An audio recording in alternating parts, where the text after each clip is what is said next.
Watch you guys, today we're taking a look at the CR1400 Johnsbro design 5-volt addressable ARGB CPU cooler. Now, you're probably not going to be able to get a CPU cooler for $20 like this one. It's a pretty decent deal if you ask me. So we've got 4 heat pipes here. The size of the fan is 92 millimeters, and also you can see we have 900 by 2300 revs per minute on the fan speed. Airflow is 15 to 36 CFM. Noise level is 20 to 30.5 decibels. PWM 4-pin and also 130 watts. Maximum power. Does support Intel and AMD. As you can see here, a bunch of different sockets that it supports. Now we're going to be using it on the Gigabyte A520MH motherboard. This motherboard is £60 in UK money, which is a very affordable, and it's great for budget systems if you're looking to make yourself a budget PC.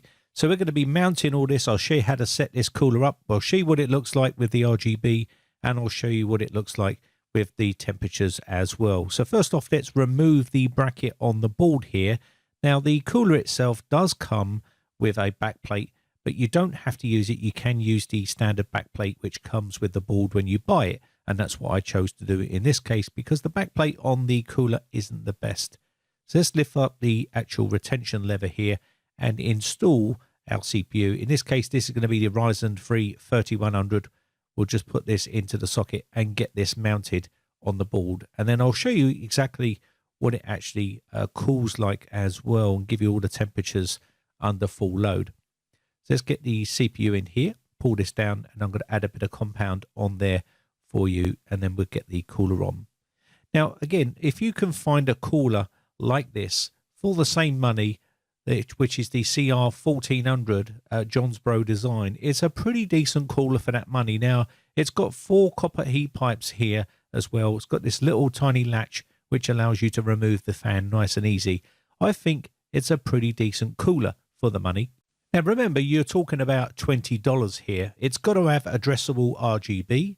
It's got to have copper heat pipes here, and it's got to be able to have an easy installation here, which this one does. It's probably one of the most easiest that I've used. It's just got these little brackets here that you line up, and then you screw them down with the 4 little screws that come in the kit. It's that simple.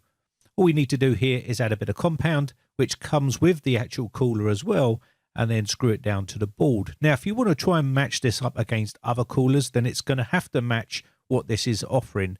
It's going to have addressable RGB and not just an LED light. It's going to have 4 copper pipes and also good cooling, and also around $20. So if you can find one that does all of that for $20 that cools as good as this one and looks as good as this one, then by all means leave that link in the comments section below and I'll take a look at it.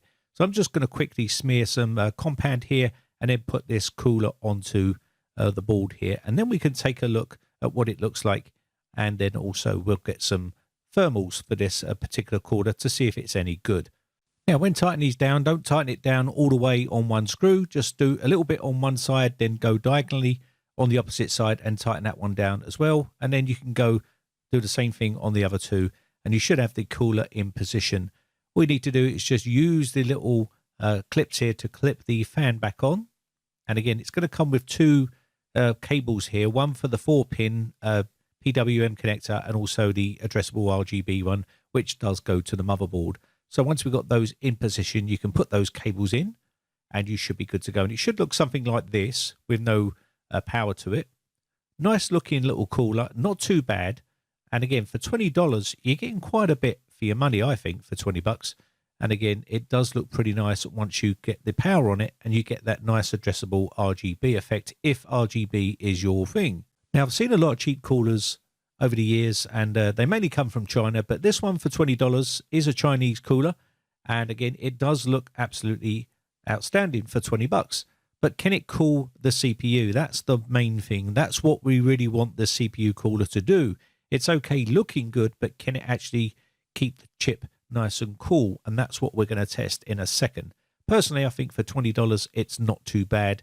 And again, looking at the thermals here on idle, it's 32.5 Celsius, which is pretty good cooling for an idle temperature. So let's put it under stress with Prime 95, and we'll take a look at the thermals when it's under full load here. So let's go and have a look at the results here and see what sort of temps we're getting with this particular cooler under full load. So you can see the CPU is maxed right out. We've got it running at full tilt, and we'll come all the way down here and we'll take a look at the thermals for this particular cooler to see how good it is.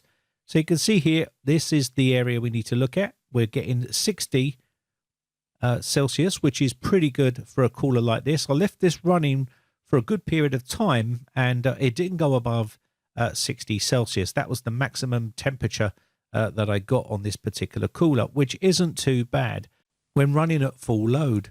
Now, if you're looking for a $20 cooler that does pretty much everything you want it to do, it's got to have 4 copper heat pipes, it's got to have addressable RGB, and it's got to do a pretty good job at thermals, and it doesn't cost any more than $20, then something like the Johnsboro Design CR1400 is a pretty good option, if you ask me, for $20. I don't know how they do it, but it is a pretty nice little cooler, as you can see here.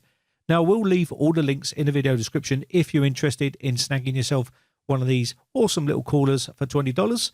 I just want to say a big special thanks to all the YouTube members that have joined the YouTube member group, which is that little join button next to the subscribe button. I really do appreciate the support. Thanks again for joining.